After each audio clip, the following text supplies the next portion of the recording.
Hallelujah, hallelujah,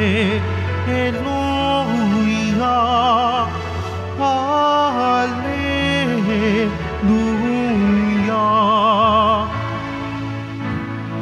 Kay laki ng pagmamahal ng Diyos sa sanlibutan, kaya't anak niya'y binigay. Hallelujah, hallelujah, hallelujah, hallelujah.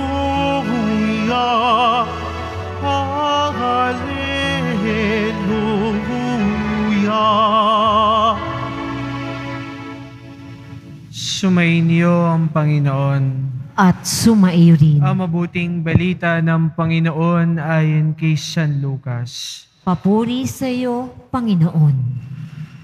Noong panahong iyon, nang maituro ni Jesus sa mga tao ang kanyang aral, siya'y pumasok sa Capernaum. Doon may isang kapitang Romano na may aliping mahal sa kanya. May sakit ang aliping ito at nasa bingit ng kamatayan. Nang mabalitaan ng kapitan ang ginagawa ni Jesus, nagpasugo siya ng ilang matatanda sa mga Hudyo upang ipakausap kay Jesus na puntahan at pagilingin ang alipin.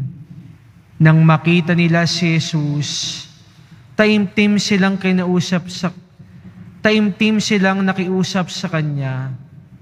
Siya'y karapat-dapat pagbigyan ninyo sapagkat mahal niya ang ating bansa, wika nila. Ipinagpatayo pa niya tayo ng isang sinagoga, kaya't sumama sa kanila si Jesus. Nang malapit na siya sa bahay, ipinasalubong siya ng kapitan sa kanyang mga kaibigan at ipinasabi ang ganito, "Ginoo, huwag na po kayong magpakapagod. Hindi ako karapat-dapat na puntahan ninyo sa aking tahanan, ni hindi rin po ako karapat-dapat na humarap sa inyo. Ngunit magsalita po lamang kayo at gagaling na ang aking alipin. Sapagkat ako'y isang taong nasa ilalim ng mga nakatataas na pinuno, at may nasasakupan din po akong mga kawal. Kung sabihin ko sa isa, humayo ka, siya'y humahayo, at sa iba, halika, siya'y lumalapit, at sa aking alipin, gawin mo ito'y ginagawa niya." Nang nga si Jesus ang marinig ito at humarap sa mga kapal na taong sumusunod sa kanya, sinabi niya, "Kahit sa Israel ay hindi ako nakakita ng ganitong kalaking pananalig." Pagbabalik sa bahay, naratnan ng sinugo na magaling na ang alipin. Ang mabuting balita ng Panginoon. Pinupuri ka namin, Panginoong Hesukristo. Magsiupo mo na po ang lahat. Mga minamahal kong kapatid, narinig po natin yung salita ng senturyon na parati po nating binabanggit bago magsimula ang banal na komunyon.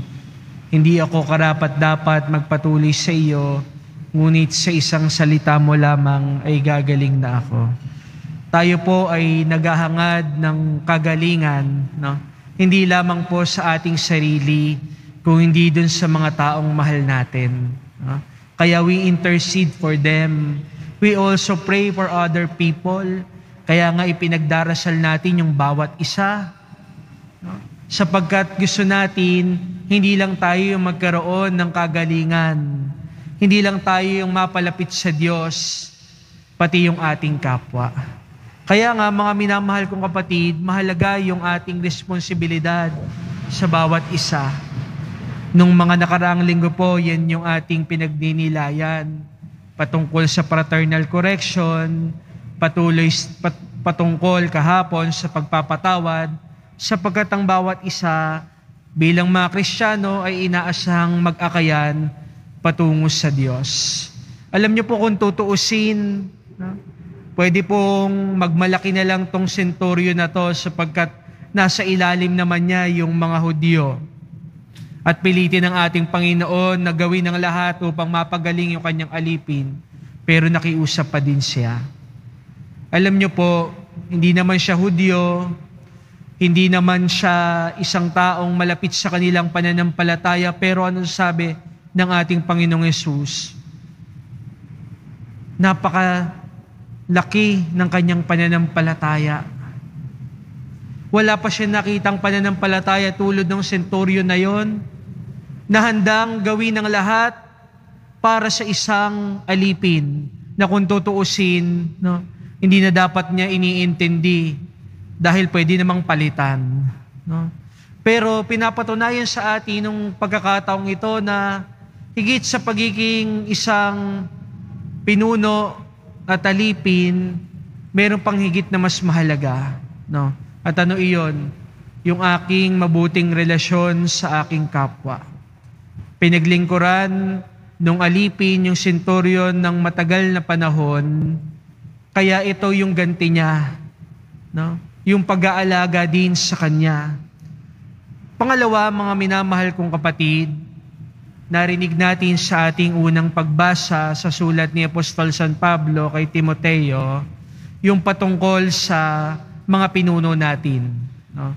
Pinag-usapan po natin kanina yung tungkol sa pinuno o isang centurion na nakiusap kay Jesus. Sa atin naman pong unang pagbasa, narinig natin, iniutos ni San Pablo, ipanalangin nyo yung mga namumuno sa inyo. Narinig nyo po kanina sabi, mga hari, no? At yung mga namumuno sa inyo. Bakit ipinagdarasal? Sapagkat, no, mga minamahal kong kapatid, sila yung mga taong nangunguna sa atin at namumuno. Sila yung mga naglilingkod sa atin at sila yung may paraan upang tayo'y matulungan. No? Sila yung namumuno ng ating halimbawa, ating bansa, ng ating syudad. Sila yung merong maraming paraan o may paraan upang makatulong sa mga kapatid nating higit na nangangailangan.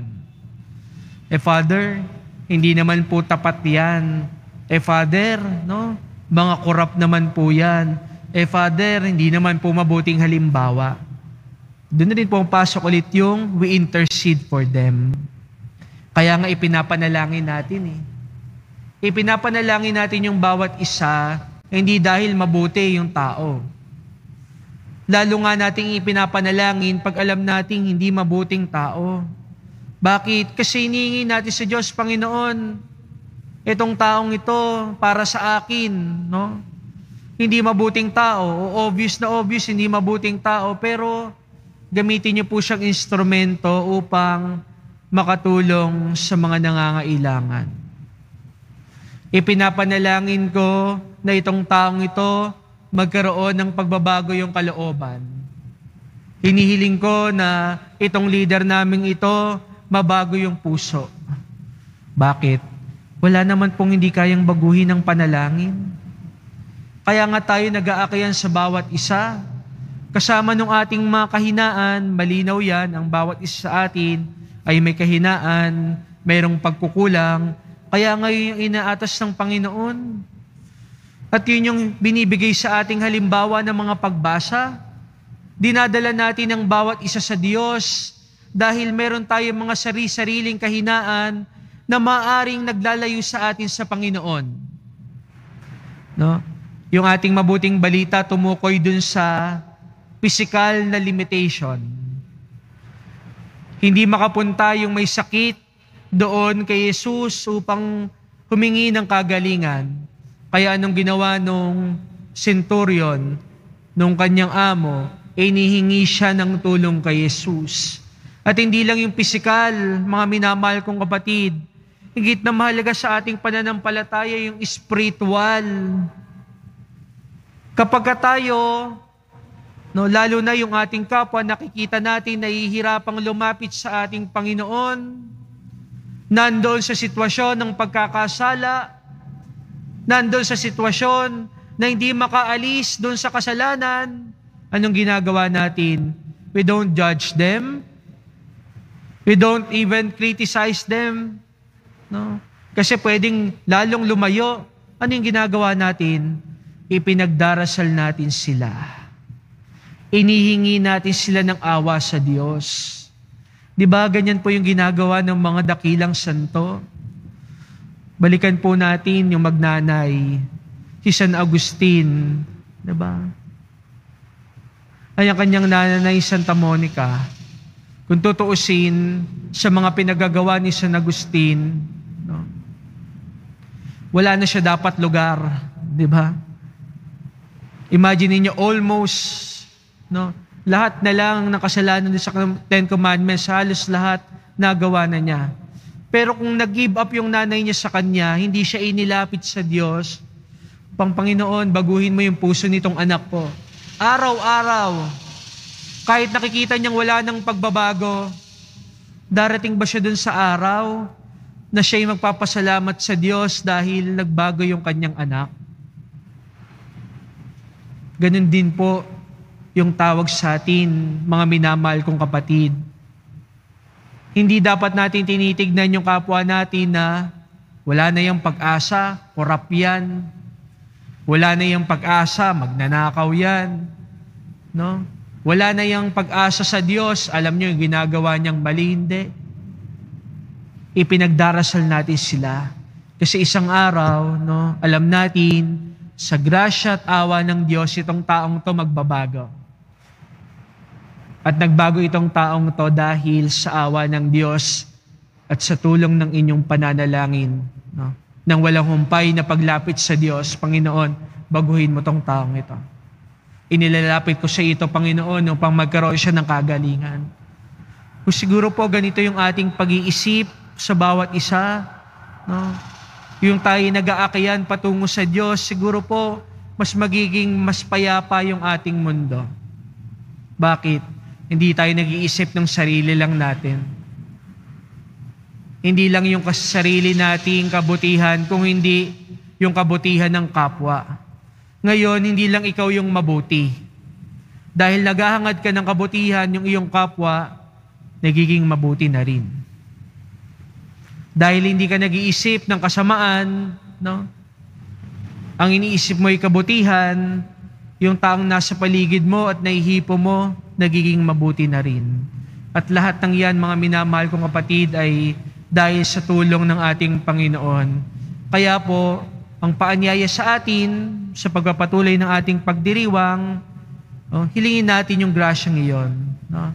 Na tayo, nawa, bilang mga Kristiyano, mag-akayan, no? Magdasal sa bawat isa, upang ang bawat isa'y madala natin sa ating Panginoong Yesus. Amen.